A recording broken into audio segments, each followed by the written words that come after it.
RCF. L'invité du 18-19. J-11 avant le premier tour des élections présidentielles, une dernière ligne droite que RCF en Auvergne-Rhône-Alpes met à profit pour vous permettre de découvrir, loin de l'agitation médiatique, des affaires et des chicaneries politiques, les programmes des 11 candidats à l'Élysée. Et ce soir, c'est le délégué Auvergne de l'UPR, l'Union populaire républicaine, qui est dans nos studios. Mathias Masclet, bonsoir. Bonsoir. Merci d'être en direct avec nous depuis nos studios du Puy-en-Velay. Vous êtes le représentant du candidat François Asselineau pour la région Auvergne, le candidat de l'UPR qui est crédité dans les sondages de 1% des intentions de vote.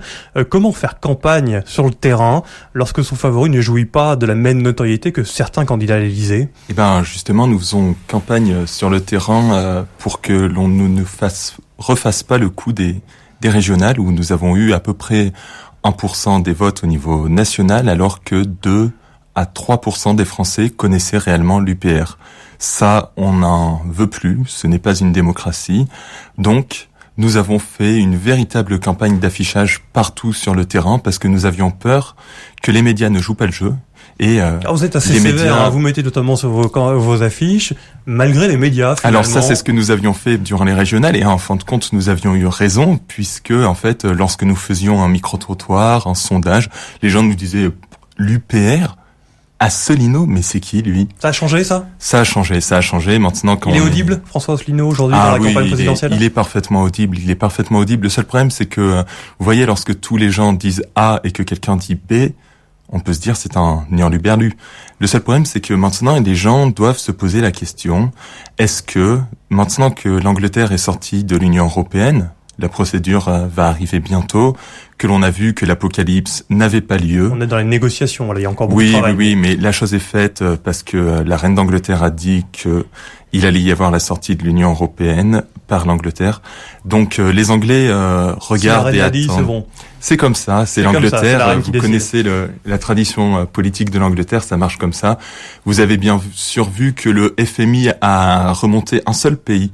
Le taux de croissance d'un seul pays a revu le taux de croissance à la hausse d'un seul pays de l'Union européenne. C'est l'Angleterre. Se montre optimiste pour l'Angleterre. C'est l'Angleterre, voilà, c'est ça. C'est-à-dire que la croissance économique. Ouais. On nous a expliqué pendant des années et des années que l'Union européenne était une zone de plein emploi, que l'Union européenne allait être l'amitié entre les peuples. C'est tout le contraire. Les tensions augmentent de plus en plus, le chômage augmente, et en fait, maintenant, les Français doivent se poser la grande question historique qui est-ce qu'on reste? Où est-ce qu'on sort ? On en parle, Mathias Masclet, juste après le journal de Marie Lénaud. L'invité du 18-19. Et nous sommes toujours en compagnie de Mathias Masclet, délégué Auvergne de l'UPR, soutien du candidat François Asselineau. Alors Mathias Masclet, juste avant le journal de Marie Lénaud, nous évoquions ce fameux Frexit. Exactement. Alors, la sortie de l'Union européenne, à quoi ça sert ? Alors, en fait, ça sert à tout. C'est-à-dire qu'en fait, l'Union européenne... C'est-à-dire qu'à tout, c'est la solution à tous les problèmes de la France aujourd'hui ? Non, c'est pas la solution à tous les problèmes de la France. Est-ce que je peux, vu qu'on est sur RCF, est-ce que je peux vous faire un petit coup du rasoir d'Occam ? Vous voyez, Guillaume d'Occam, c'était un philosophe de l'époque médiévale, un philosophe scolastique, et il disait, lorsque vous avez 10 000 arguments plus ou moins douteux, prenez le meilleur, le seul, et à tous les autres sont superflus si celui-là est excellent. Eh ben, je vais vous dire tout simplement, je vais vous faire un rasoir d'Occam. On a 10 candidats qui proposent de renégocier l'Union européenne. L'article 48... Quand vous parlez d'arguments douteux, c'est ceux des autres candidats ? Absolument. Vous évoquez ? Absolument. Et je vais vous donner le meilleur de l'Union populaire républicaine. On en a beaucoup d'autres, mais je vous donne le meilleur. Il y a 10 candidats qui proposent de renégocier l'Europe, de changer l'Europe, parce que tout le monde est d'accord, l'Europe telle qu'elle est une catastrophe. Il faut l'unanimité des 28 États membres pour changer un seul traité européen. L'accord unanime des 28 États membres, mais vous y croyez ? Personne n'y croit, n'importe quelle personne, un tant soit peu sensée, c'est que jamais 28 pays aux intérêts absolument divergents ne seront d'accord pour changer un traité. Ce qui fait que l'Union européenne est irréformable. On disait ça avant le traité de Lisbonne, notamment à cette révision du traité européen. Pourtant, ça aboutit. Alors, non. Oui et non. Oui, parce que dans le traité de Maastricht, qui était déjà un petit traité de Lisbonne et qui a déjà amené la France aux délocalisations, au démantèlement des services publics et aux privatisations forcées. il y avait déjà ce principe de incapacité totale à mettre les États européens d'accord. Donc, faute qu'il y ait un accord, et ben en fait, c'était les lobbies qui régnaient. Avec le traité de Lisbonne, donc il y a le TUE et le TFUE dans le traité de Lisbonne, l'article 48 du TUE a clairement marqué dans le marbre des traités européens, il faut l'unanimité des 28 États membres pour changer un seul traité. C'est absolument impossible. Ça a été un travail incroyable Vous d'arriver... dites, on peut pas renégocier, donc l'Europe telle qu'elle est aujourd'hui, comme on n'aura pas de consensus, il faut en sortir. Pourquoi faire? Quelles conséquences et qu'est-ce que ça apportera à la France, selon vous, et selon François Asselineau, si on quitte l'Union européenne? Alors, vous savez ce qu'est le libre arbitre? Dans le libre arbitre, dans sa conception, c'est l'homme est jugé responsable. Et l'homme est capable de faire ses propres choix.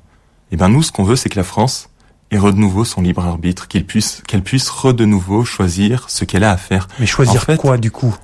Choisir quoi? La France a des services publics très forts. Ils sont tous démantelés par les traités européens. La France avait une belle industrie. Ils sont tous démantelés aussi par les traités européens. L'article 63 du TFUE, ce coup-ci c'est le TFUE, organise les délocalisations par l'interdiction d'interdire la circulation des mouvements de capitaux. Toute restriction au mouvement de capitaux est interdite. Donc, on délocalise. La France ne peut pas interdire les délocalisations, c'est l'article 63, mais il y a pire. Une fois que les entreprises ont délocalisé dans des pays comme au Bangladesh, et que dans ces pays-là, on fait travailler des gens à 2 € la journée. Il y a des enfants qui travaillent. La France ne peut pas interdire ce commerce de négriers et ramener tous ces produits pour que ces produits ne soient pas ramenés en France. Donc, c'est un dumping social énorme. Il y a eu aujourd'hui la responsabilité pénale pour les entreprises qui ne respecteraient pas en deux cas le travail. Oui. Alors ça, c'est tout ce qu'on appelle, c'est ce que Nicolas Sarkozy appelait moraliser le capitalisme. C'est bien mignon. Vous y croyez pas? Absolument. Mais regardez, c'est tout bête. Sortie de l'Europe, pardon, Mathias Masclet, c'est quoi aussi? Selon vous, si on vous écoute, plus d'emplois pour les Français, plus d'emplois pour les habitants de la région Auvergne-Rhône-Alpes? Évidemment que c'est plus d'emplois.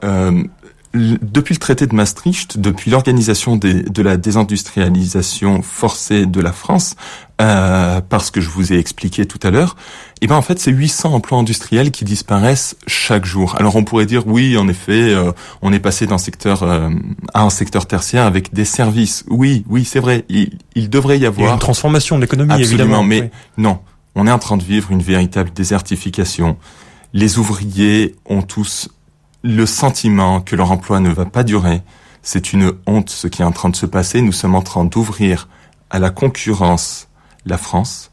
La France qui, nos aïeux se sont battus pour leurs conditions, pour la dignité humaine.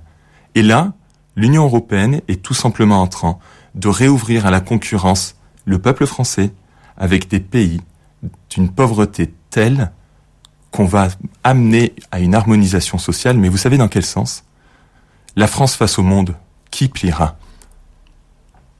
Et si la France est seule, sans l'Union européenne? Alors la France seule... n'est pas à la limite, en tout cas, de votre propos. Alors la France seule sans l'Union européenne, c'est aussi un des mythes qu'on nous explique. Face au monde, mais seule. Oui, alors pas du tout. Parce que là, nous sommes face au monde avec l'Union européenne. Sans l'Union européenne, nous serons avec le monde. Tout simplement parce que chacun sera maître de son propre pays. Chaque peuple pourra décider de ce qu'il voudra dans son pays. On veut rétablir la démocratie, nous. C'est fort ce qu'on est en train d'essayer de mettre en place. On veut rétablir la démocratie. Tout le monde, quiconque connaît l'Union européenne, sait que la démocratie a été volée. Que quel que soit le dirigeant que vous allez élire, il obéira au GOPÉ. Les grandes orientations de politique économique, le document que j'ai dans la main là, ces GOPÉ nous expliquent ce que la France doit faire. Et ces GOPÉ, figurez-vous, sont pour 2017. Mais attendez, en 2017, il n'y a pas les élections présidentielles? Mais alors, qu'est-ce que fera le prochain président? Soit il obéit au GOPÉ, soit il sera traîné devant ses pairs, PAIRS, et devant la Cour de justice européenne s'il refuse d'appliquer ces GOPÉ. Autrement dit, nous avons 10 candidats qui vont obéir aux grandes orientations de politique économique qui ont ruiné la France. Et nous en avons un qui, sereinement, calmement, propose de sortir de cet enfer. C'est François Asselineau. L'article 50 ne demande pas l'unanimité des 28 États membres. La France, toute seule, peut sereinement, calmement sortir de l'Union européenne en bon terme avec tout le monde. La Suisse est-elle isolée du monde? Pas si simple que ça, il faudra quand même du temps. On sait aujourd'hui quel est l'impact aussi de l'Europe sur notamment l'agriculture, sur un territoire comme Auvergne-Rhône-Alpes, où l'agriculture est forte, où la PAC, évidemment, représente aussi alors c'est très intéressant ce que vous dites, en tout cas d'investissement. Absolument. Vous savez ce que c'est la PAC? C'est l'argent des Français. La PAC, c'est l'argent des Français. Non, c'est bien plus que c'est l'argent de l'Union européenne. Non, pas du tout. Parce que la France donne 21 milliards d'euros à l'Union européenne qui lui en restitue 14.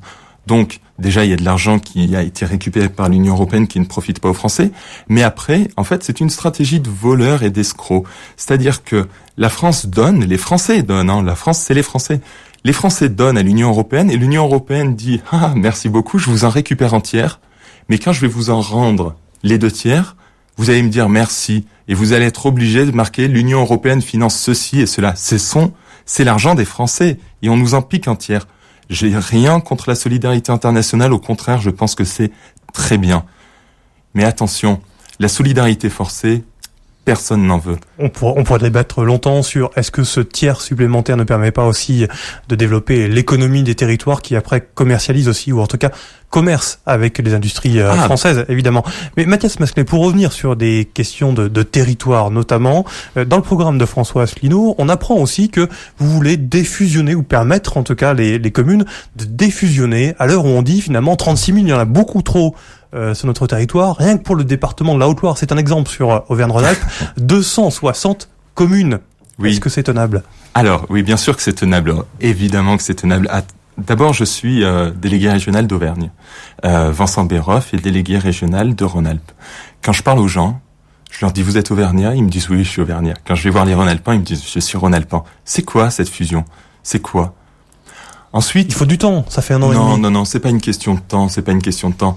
Est-ce que c'est vraiment important finalement d'être Auvergnat ou Rhône-Alpin? Ah oui, c'est très important. C'est très important parce que en fait, on ne nous a pas demandé notre avis. On ne nous a pas demandé notre avis en 2005 sur la Constitution européenne, ou plutôt on nous a demandé notre avis, on a dit non, et ils ont dit ce sera si. Là c'est pareil, on ne nous a pas demandé notre avis.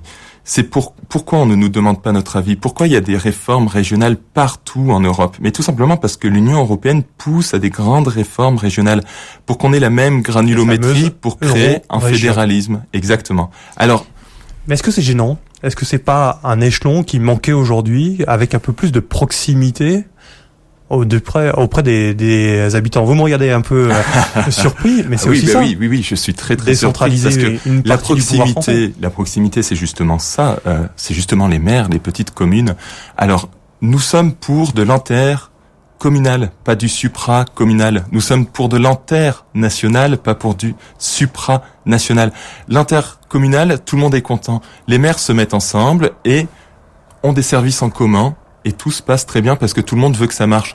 Le supracommunal, c'est comme le supranational. Ça marche jamais parce qu'il y a une entité supérieure qui force toutes les communes, toutes les nations à appliquer la même politique alors qu'on a des intérêts divergents. C'est une catastrophe.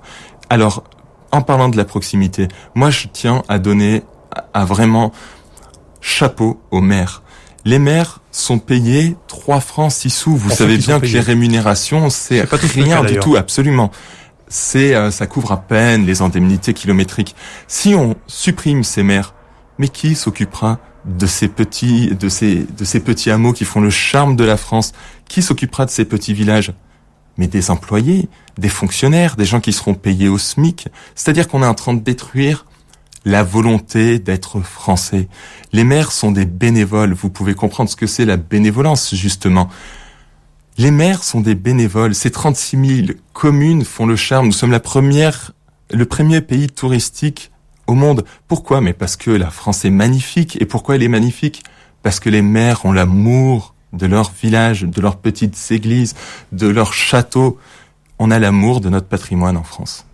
Et vous portez cela pour le candidat François Asselineau, candidat de l'UPR.